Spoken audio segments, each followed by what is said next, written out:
Hi, Gene here with today's thought, but before we get to today's thought, I'm going to start with a thank you and a little bit of an announcement. I just got an email from YouTube that I have now reached my 500th subscriber. Now, I don't know who that 500th subscriber is, but whoever you are, Mr. or Ms. 500th subscriber, thank you very much for subscribing, and I hope you have a lot of company going forward. Now, today's thought is simply going to be a poll update. I haven't done one in a little while, so I'm going to do one.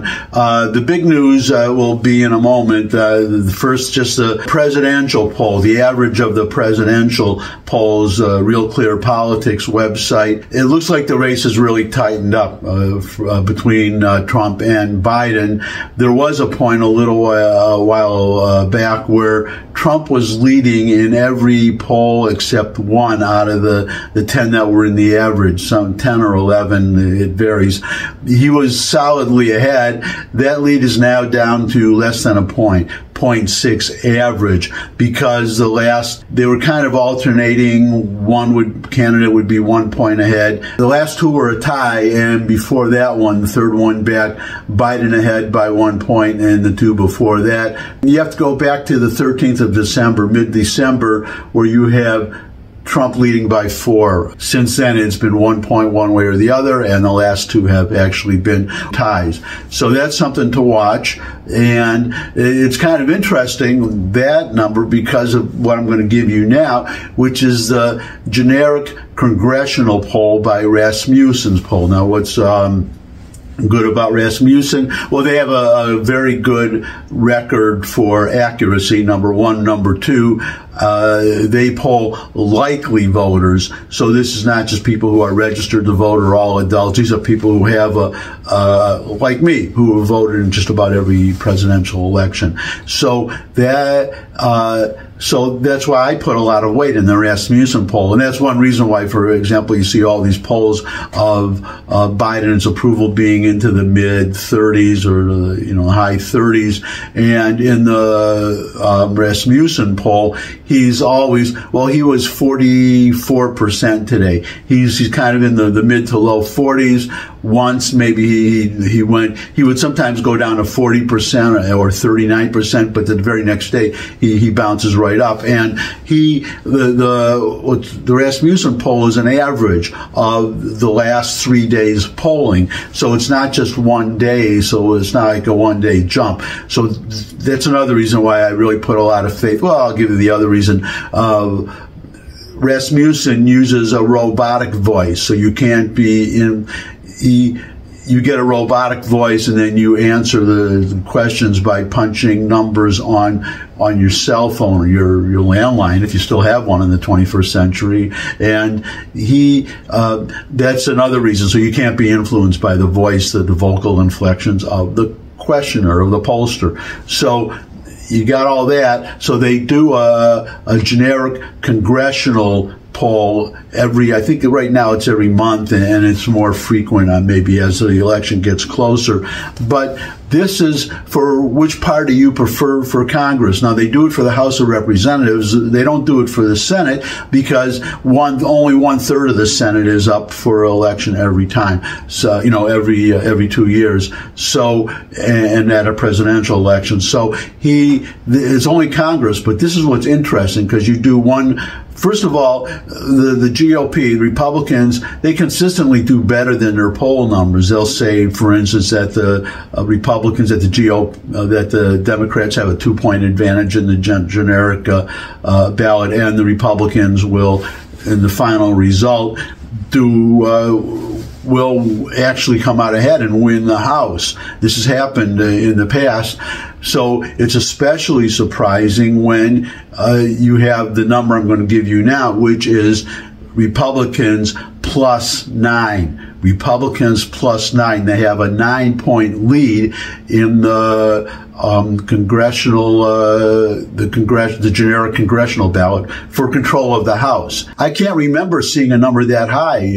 Maybe there was some time in years back. I honestly cannot remember it ever being that high. So number one, it's very important because, as you know, or may know, or will know now that I'm going to tell you, the Republicans, we've had a couple retirements, and the Republicans in the House have only a one-vote margin. They can only afford to lose one vote on any legislation, and that's how close it is. So a 9-point lead, that's a good sign that they can gain seats in 2024. But a little aside here, I can't understand these Republicans who are retiring now, why they're retiring now. Why could they not wait just a few more months till November to maintain what was already a thin margin? Now they're down to one vote. And what worries me even more, or equally, and maybe even a little more, you have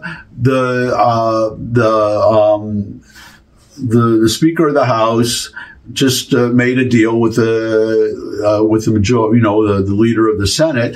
They made a deal, Johnson and Schumer, on the budget to not shut the, quote unquote, shut the government down. In other words, they reached a budget deal, and the Republicans, and it only takes one, but several Republicans in the House have rebelled against that, and they voted against a simple procedural vote to signal their displeasure. So it looks like we may be headed for a government shutdown. Now, that could be the American people, given this 9-point lead. Maybe the American people will side with them and say, stick to your guns, Republicans.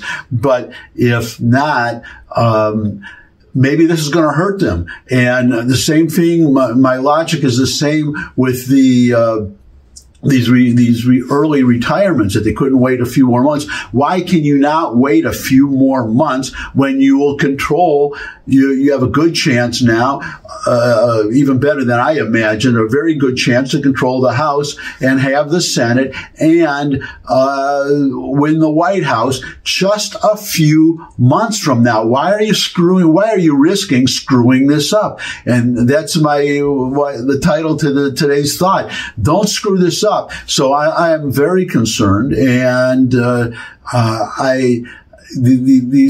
it's just that they come hell or high water, they don't know. And remember that they ate these Freedom Caucus idiots, banded together with all the Democrats to oust Kevin McCarthy from the speakership for doing what Mike Johnson, his replacement that they all voted for, just did. So that's these guys. I mean, philosophically, I'm on the same side as the Freedom Caucus, but tactically, I don't understand their thinking sometimes. I mean, they're just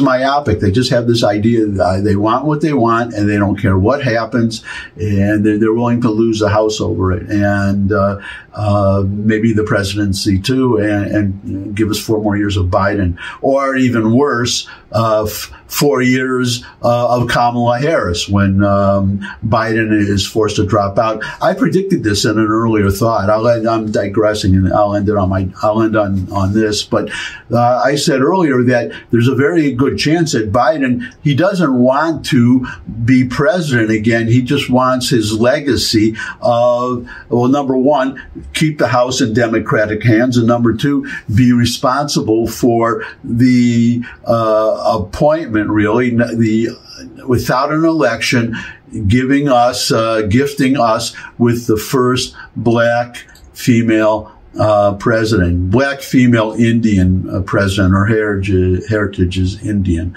So this is going to be a very fraught election.